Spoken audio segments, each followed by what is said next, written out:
Good morning, everyone. wxninjaa, welcome back to my channel. Here's another update on Hurricane Dorian. Still a powerful hurricane. As you can see, it's pretty big. The bigger these things are, the more water they churn up, the more storm surge they create in a larger area. And that's our number one concern with this thing is that flooding, storm surge, the beach erosion. Like we've said many times, you're going to get that heavy rain. And it's not going to have anywhere to go because you're going to have that onshore flow. Could be in a high tide situation too as the storm comes by. Very broad storm. You're already filling it up in Charleston. They're talking about you guys getting really bad flooding. If we zoom in here to the Charleston area, this is a good example of why flooding can occur so easily. I've never been to Charleston, but you can look at all the water around Charleston. You got these little bays, the rivers. So it's surrounded by water. And all that water has an outlet here, but it's not going to be able to get out because all the storm surge is going to come in. It's going to push all that water in with the rain and the wind. When that storm gets closer, that ocean is just out there churning, and it's going to push that stuff right in there. So if you live anywhere in this Charleston area, get out. That's the bottom line. That's the simplest way I can put it. Looks like the radar froze there for a second. But yeah, you can see how broad this storm is. It's a really broad storm. One other thing I wanted to... I just refreshed that page. Oops, sorry. One other thing I wanted to point out here. Still a Cat 2, 105 miles an hour, 964 millibars, and moving north-northwest at 9 miles an hour.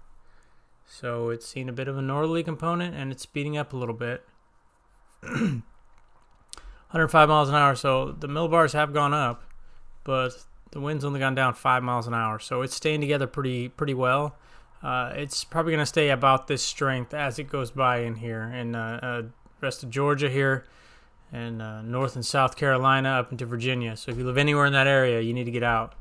You need to evacuate if you're anywhere along the coast or pretty close to the coast, because the flooding is, that storm surge is not going to be good.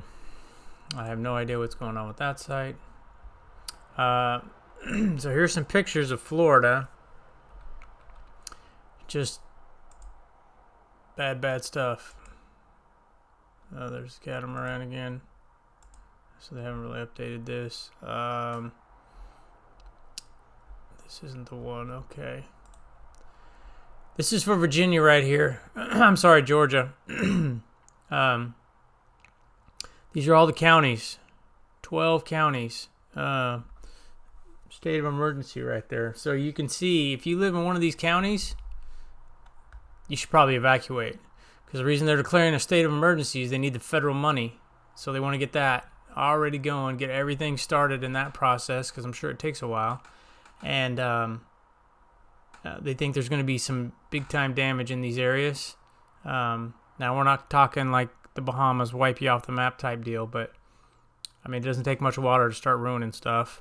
And even if your home floods with an inch of water, that's still enough to cause you a headache.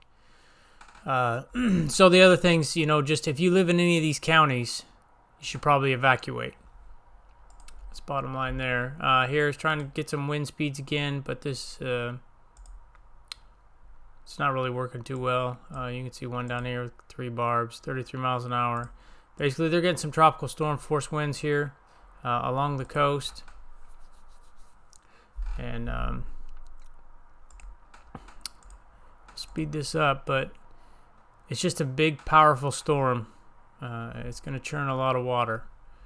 So if you live along these coastal cities, on the east coast here, still in northeastern Florida, all the way through coastal Georgia, South Carolina, North Carolina, Virginia, you need to start getting out. Now here, I apologize for the crappy picture. They made us way too light. It's from Weather Underground. But what I want to show you is, so Dorian is churning along like this. We're trying to figure out, all right, where's this thing going to go? So it's right here. I know it's hard to see, and I apologize. So this right here is the jet stream. Jet stream is the upper level winds. This is what controls where things go for the most part. So as you can see, you have a little bit of a comes up here over the central part of the U.S. and then it dips down right here to the Carolinas and back up. So there's your one steering current. Here's the high pressure center over here that's dipping south and weakening, and you have its lines going this way, or its flow, I should say. So you have flow going this way and you have a flow going this way. In between the two, it's pretty weak. There's not much flow at all. So Dorian, the plan is, the computer models are saying is Dorian's going to take that spot. Dorian's going to take the path of least resistance and go right in there. Right between the front right here, and this is a very weak front. It's not a strong front you'd see coming through in the wintertime or something like that. It's a very, very weak front, as you can tell. Oops, that ain't working. So here's the wind speeds. As you can tell, it's pretty weak in here. There's not much because the jet is further north, obviously, in the summertime. So this will obviously dip south as the winter goes on. Blah, blah, blah. It'll get stronger. But that's what Dorian's is going to shoot that slot. That's what their computer models are thinking. Come right in here around the backside of this high and kind of interact with this front and then eject out of here. We'll keep an eye on that. There it is on radar. Eyes filling back in. So it looks like maybe it kind of got its structure back together a little bit, but then it just filled in. Now you can see, though, as it filled in, look at how there's a lot of tall thunderstorms building in there.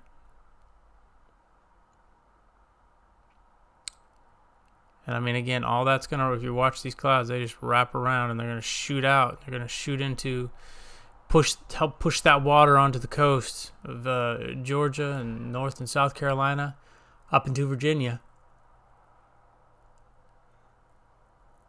Just look at that, and that's a huge, huge storm, so lots of power behind it. Here's the overall view of the tropics.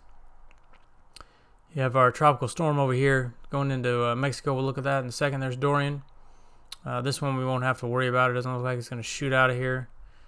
We've got these three. This is the tropical wave we were watching yesterday. So we'll go over and take a look at that. First, here's the strong one. Oh, they have it named out here. Where is it? Did my map go down? The internet's acting crazy. So it's Gabriel, I believe, right here. Yeah, Tropical Storm Gabriel.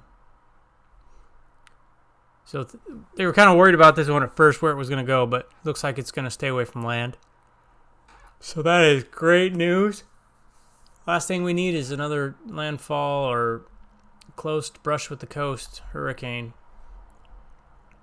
Oops. So that's good. That's going to go away from us. Here is the other one. Fernandad. I always screw up the name, sorry. But it's just basically going to head off to the west coast. Doesn't look like Texas is going to have to worry about too much from this tropical storm, which is good news. I don't know why that map's not working. So yeah, this is 1,002 millibars, 45 mile an hour winds. So the winds have gone up. The pressure hasn't really gone down that much, but 8 mile per hour winds. So this is going to be a rainmaker more than anything. There we see Dorian.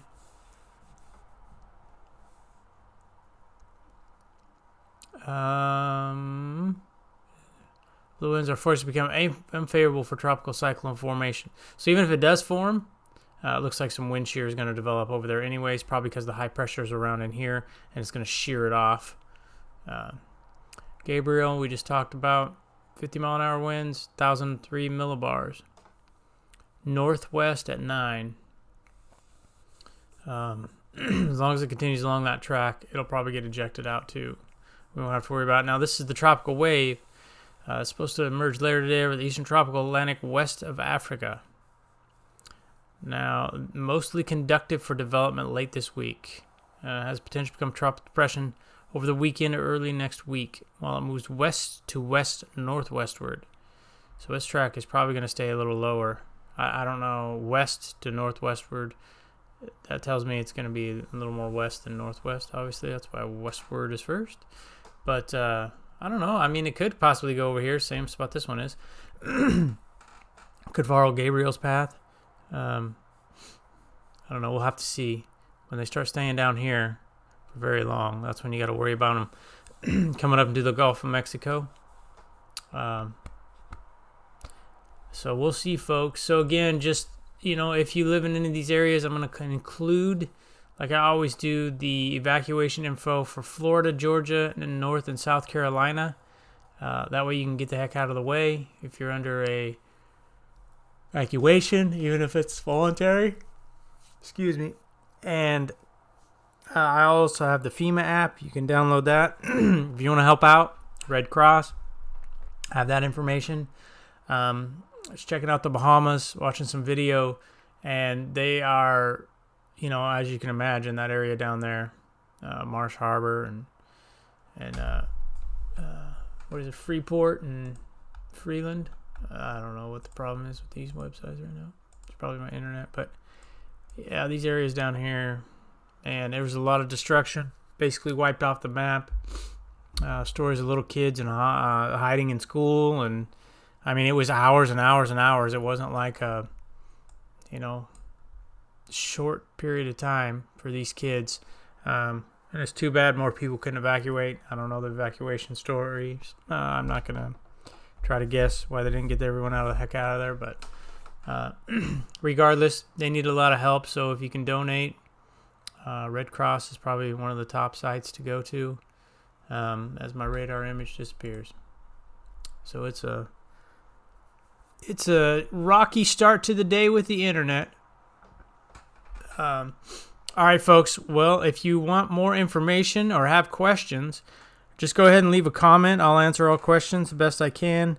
If you want to know when my next video is going to come out, just subscribe, hit the bell icon, and you will be notified as soon as it comes out. Other than that, I'm going to keep a close eye on this. I didn't really do too many updates yesterday because it wasn't really moving.